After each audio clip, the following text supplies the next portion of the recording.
Hey, welcome back to Chapter 8, Batten Down the Hatches. Let's get reading. Once I was back in room 26, I spent a lot of time in my sleeping hut, trying hard not to think about boats. Every once in a while, though, I couldn't resist checking up on my friend's progress. With Mr. Brisbane's advice and help, holes were drilled, keels were attached, and boats were sanded and painted and sails were raised. He seemed especially pleased with the progress Kurt and Richie were making on their tall ship. Just make sure those sails don't weigh down the boat, he told them. I'm going to test it at home tonight, Kurt said. After Mr. Brisbane moved on, Richie turned to Kurt. Maybe I could test it at home. Have you ever sailed a model boat before? He asked Kurt. Richie admitted that he hadn't. But I can tell if it sails or sinks. Look, I've done this before with my dad, Kirk explained. He knows all about boats. He was in the Navy. But I haven't done anything, Richie complained. Great, said Kirk. You're getting a prize and you don't even have to do the work. Trust me, we'll win. I guess Richie couldn't think of anything else to say, but he sure looked miserable. Kirk didn't seem to even notice. Hey, where do fish sleep? He suddenly asked. Richie stared at Kirk. In a waterbed, Kirk chuckled. Richie didn't. Gail didn't look any happier than Richie. Heidi was out sick with a bad cold, so Gail had to work alone. And her mother, who was so encouraging to the other students, continued to insist that she decorate the sail. Why can't it be white? Gail asked. That's so unimaginative, Mrs. Morgenstern replied. Remember how you resisted change in your room? And now you love your golden walls, don't you? Yes, but that's different, Gail answered quietly. So Gail continued to spend her time working on the hull of the boat. I think she was delaying the time when she had to decorate the sail. I think she was delaying the time when she had to decorate the sail or upset her mom if she didn't. I felt sorry for Richie and Gail, but at least they'd have the chance to sail on Potter's Pond and have a picnic with treasures while I just sat in room 26 with no one to talk to but a twangy old frog. I know Ugg's a nice guy, and I wasn't being fair to him, but I was feeling down in the dumps. Even when Mrs. Brisbane read from the Jolly Roger's Guide to Life, I wasn't very cheered up. I thought I couldn't feel any lower until school was over and Mrs. Wright came in. She was carrying a clipboard and had her shiny whistle around her neck. It's hard to relax around a woman who is always wearing a whistle. Mrs. Brisbane, here are a few more forms you'll need for the field trip, she announced abruptly. I was surprised to see Mrs. Brisbane just smile and said, Fine, I'll make sure that it's taken care of. By the deadline, Mrs. Wright snapped back. Of course, Mrs. Brisbane replied. Now, Ruth, I have an idea. To make sure that our field trip is safe and orderly and everything goes smoothly, I was wondering if there was any chance that you could come along and help supervise. I think if I'd been on my wheel, I would have fallen off. Mrs. Wright looked about as startled as I felt. Well, I don't know, she said. Yes, it would make sense. Perhaps I can arrange my schedule that day. You'd be a big help, Mrs. Brisbane said, although I didn't agree. And you'd have a lot of fun. Mrs. Wright looked even more startled than before. Oh, well, of course. That wouldn't be my purpose in being there, she said. Mrs. Brisbane flashed her big smile. Of course not, but it wouldn't hurt to have some fun, would it? So that was Mrs. Brisbane's idea. She wanted to help Mrs. Wright have some fun. I didn't think that even a wise teacher could make that happen. The only fun Mrs. Wright had was when she blew her whistle, which wasn't fun for small creatures with sensitive ears like mine. Good luck, I muttered at Mrs. Brisbane as Mrs. Brisbane left the room. "Good night," she answered cheerfully. That evening, I had to listen to the splashing and splashing coming from Ug's tank, which only reminded me that he could swim as much as he liked, while I was forbidden to be in water, ever. I guess Aldo didn't know that I wouldn't be joining the class at Potter's Pond. He continued to whistle and dance the hornpipe and say things like, "Arg!" and "Me hearty." When he called me a salty dog, I felt sad, because if there's one thing I'm not, it's an unreasonable creature like a dog. On Thursday night, Aldo said a very strange thing. "Maria has made me a pirate's outfit. She says I look handsome in it." Maria was Aldo's very nice wife, and I couldn't hardly believe that she wanted him to be a pirate too. "I tell ya, me buckos, this pirate's life agrees with me," he added, and then he pushed his cleaning trolley out of room 26, turned off the light, and closed the door. "Ugh," I squeaked. I couldn't hear the faint splashing of the water. "Ugh, do you think Aldo is going to be a pirate and sail away and we'll never see him again?" "Boing, boing, boing, boing," Ugg responded in a very alarming way. "I hope not either," I answered, although I usually only guessing what Ugg is trying to say.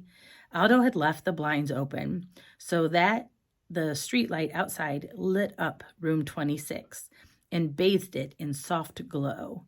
The tables were pushed together so that the boats were all in a row. "I'm taking a little walk, Ugg," I suddenly announced, flinging my cage door open. I was about to drop down from the table where Ugg and I live, directly onto the table with the boats. It was grand seeing them up close. There was a beautiful swan boat with real feathers that Sai and Miranda brought in. The pirate's flag looked wonderfully mincing on the boat Garth and AJ built, and nothing had admiration for the colorful Chinese junk that Tabitha and Seth designed. The Viking boat that Art and Mandy created tilted a bit too much to one side, but they still had time to fix it. The tall ship was missing because Kirk had taken it home to test it. Gail's boat, it was practically hers alone since Heidi had been sick all week, was plain and simple, just like the poster of the classic sailboat on the wall. My friends were doing a great job. And in spite of my own disappointment, I was proud of them. But I suddenly remembered the boat I'd sketched in my notebook, the SS Golden Hamster with its impressive hamster flag. None of my friends had even thought of a flag, except the pirate flag on Garth and AJ's boat. I looked around at the piles of art supplies in front of me, and I picked out a lovely triangle of aluminum foil and a toothpick. I carefully inserted the toothpick into the foil, and what do you know? It looked just like a silvery flag on a flagpole. I planted it right in front of Gail's boat, sticking it in a mound of molded clay. It was the way to make my mark and congratulate my friends on their good work, even though they'd never even known the flag, whose flag it was. After all, it wasn't their fault. I'd be a landlubber forever. There's always plenty of time to think after Aldo leaves, and that night I couldn't help thinking about Kirk and how he was treating Richie. I'd never seen him act that way before.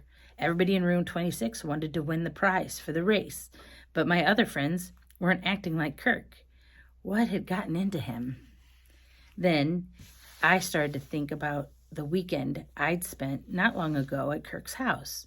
It was a fun place to stay because Kirk's family is nice to visiting hamsters, and they all like to laugh, like Kirk does. He has a mom and a dad, an older sister, Chrissy, and an older brother, Kevin.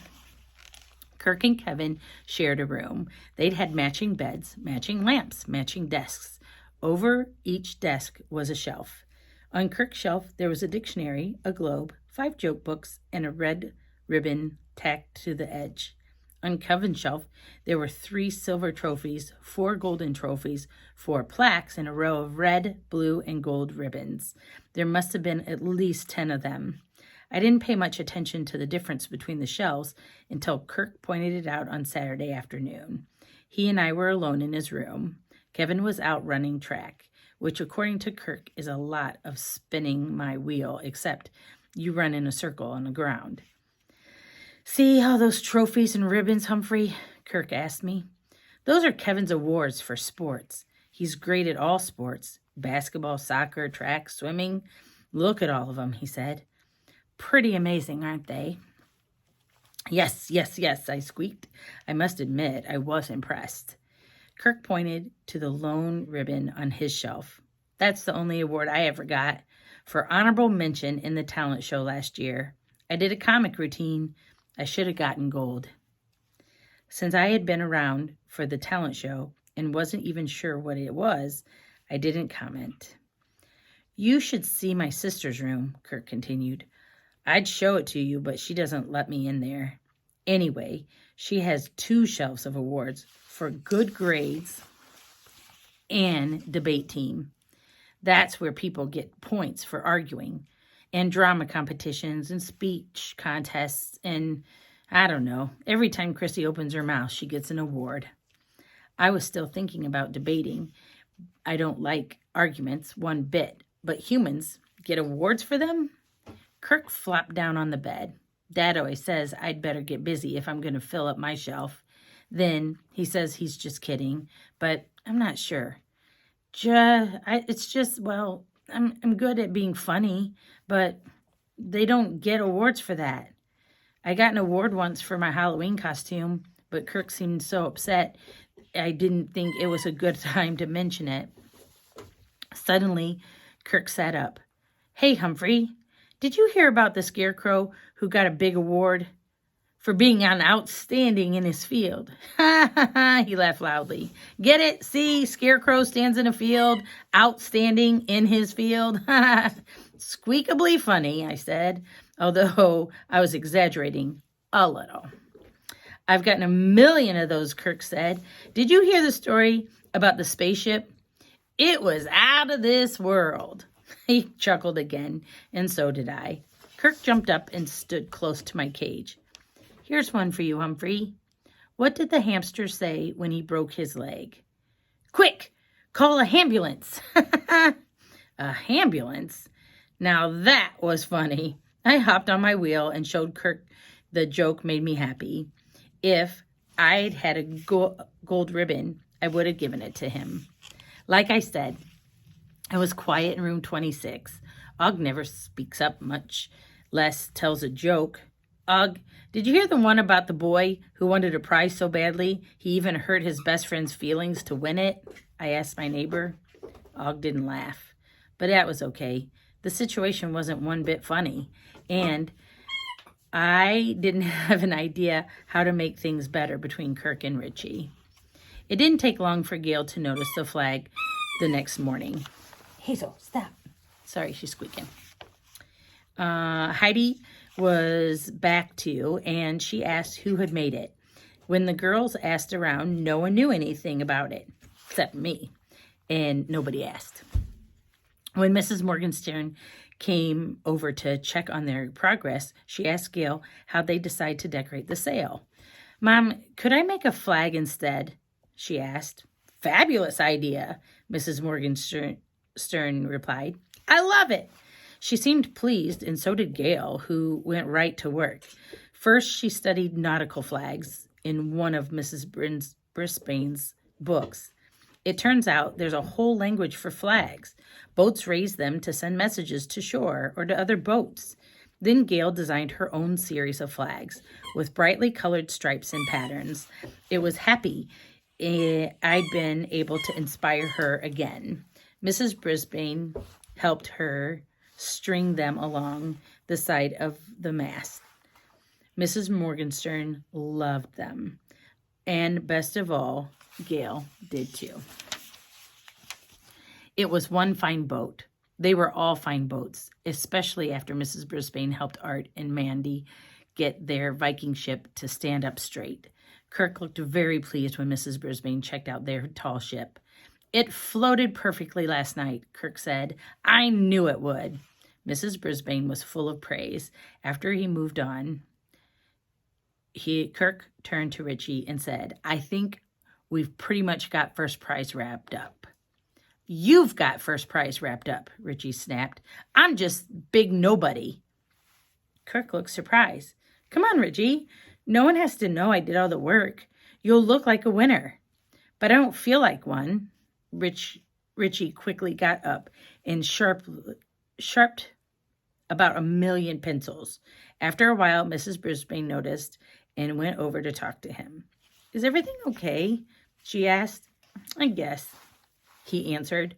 She tried to get more information out of him, but he just kept sharpening pencils, so she wandered over to Kirk and asked him if everything was all right. "Yeah, the boat's fantastic. Look," he answered. "I mean between you and Richie," Mrs. Brisbane said. "Sure. We make great team," Kirk said. He sounded as if he meant it. "Does Kirk really think Richie doesn't mind being left out?" I squeaked to Og. "Boing," Og answered. He didn't sound very enthusiastic. That was sad. I hope that they work better as a team next time. In Chapter 9, secrets everywhere.